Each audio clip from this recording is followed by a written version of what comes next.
Nama Yahweh secara harafiah, nama Yahweh secara letterlek, itu artinya aku yang berdiri sendiri. I am the independent one.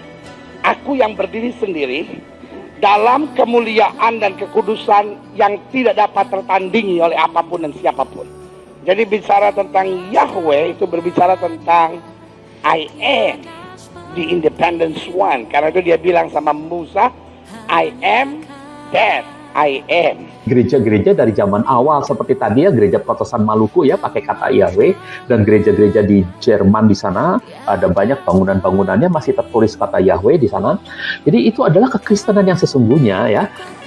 Tidak benar kalau dibilang bahwa Tuhan tidak menyatakan diri sebagai Yahweh ya. Jelas dia menyatakan diri sebagai Yahweh, dan itu muncul cukup banyak ya di dalam ayat. Nah, Tuhan itu dari bahasa Ibrani Yahweh, YHWH itu, sehingga tetap dia katakan nama YHWH diperkenalkan. Juga dalam Keluaran 15 ayat 3, Tuhan itu pahlawan perang, Tuhan itulah namanya. Nah, Tuhan itu TUHAN besar, itu dari kata 4 huruf mati itu, YHWH.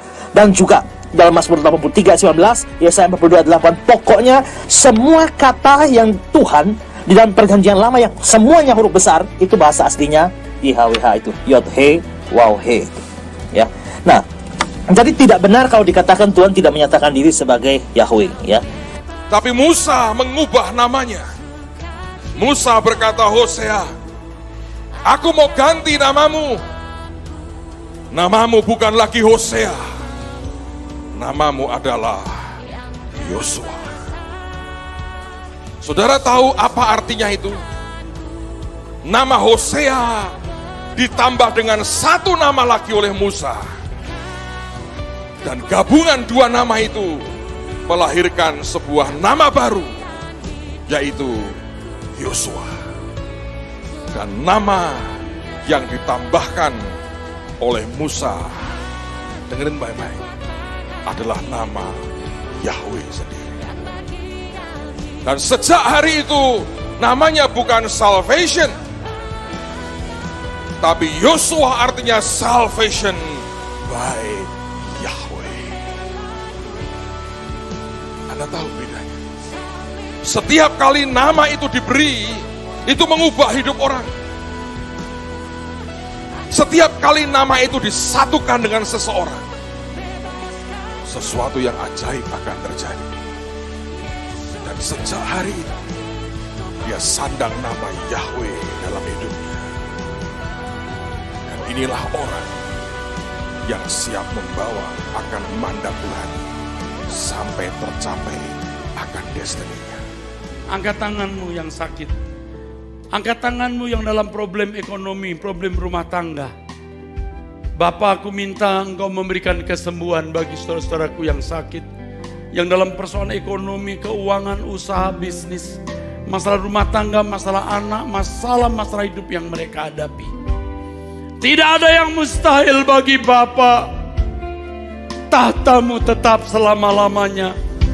Engkau membelah laut Kolsong. Engkau merobohkan tembok Yeriko.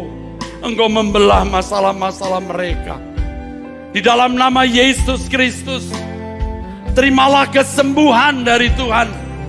Sembuh. Sembuh oleh kuasa Elohim Yahweh dalam nama Tuhan Yesus Kristus. Sembuh.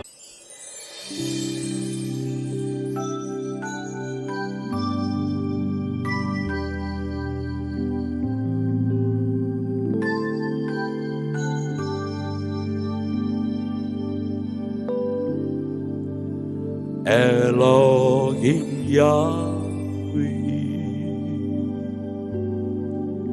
yang maha tinggi, yang menciptakan langit dan bumi. Kesetiaanmu tidak berkesudahan. memelihara semua kehidupan.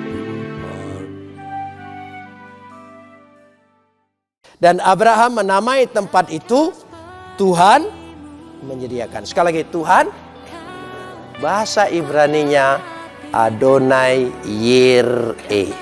Adonai Yireh. Saya ucapkan bersama. Adonai Yireh.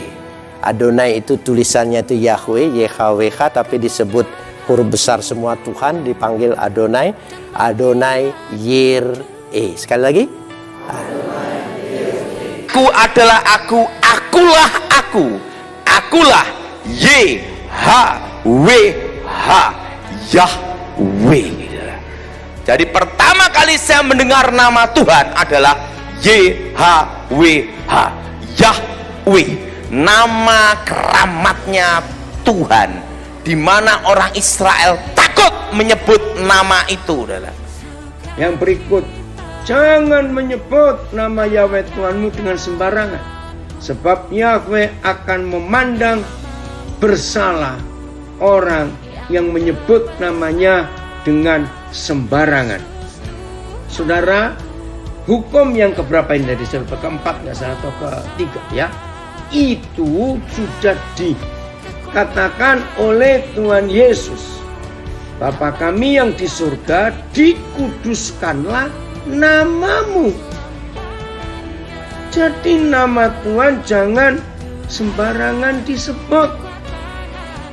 Nggak bisa. Dikuduskanlah namamu. Saudara, ini hukum yang luar biasa. Jadi bukan nggak boleh. Nah, ini maaf. Ini terjemahan yang salah, tafsiran yang salah buat orang Yahudi. Maka itu nama Papa Yahweh mereka nggak berani sebut. Padahal bukan begitu maksudnya. Maksudnya adalah dikuduskanlah namamu. Karena kita anak-anaknya, maka kemanapun kita pergi, kita membawa nama Papa kita. Shema Israel. Shema Israel, Yahweh. Ya, sebenarnya orang Yahudi nggak akan mengatakan itu, sebab menurut hukum 10 tidak boleh mengucapkan nama Yahweh dengan sia-sia. Maka orang Yahudi menggantinya Adonai atau Hashem.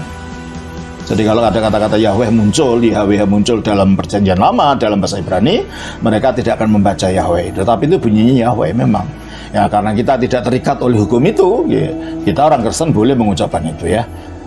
Shema Israel, Yahweh Elohenu, Yahweh Echad. Kalau hanya mengatakan Yahweh itu the proper name Tuhan di dalam perjanjian lama, sebetulnya juga kita sepakat sih.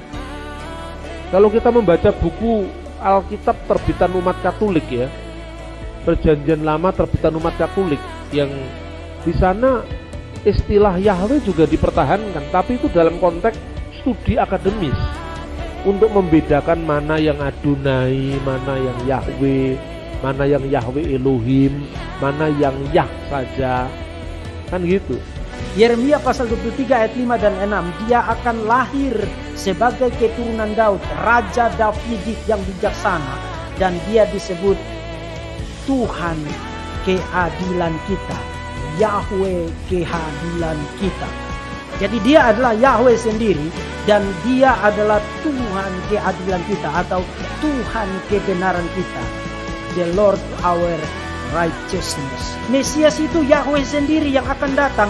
Yesaya pasal 40 ayat yang ketiga, Mika 5, Maliaki pasal 3 ayat yang pertama, kemudian Mazmur 110 ayat 1 sampai dengan 7, Yesaya pasal 9 ayat 5 dan 6, El Gibor, Yahweh akan datang, Ha-Adon, the Lord. Kemudian Yeremia pasal 23 ayat 5 dan 6, Yahweh kebenaran kita.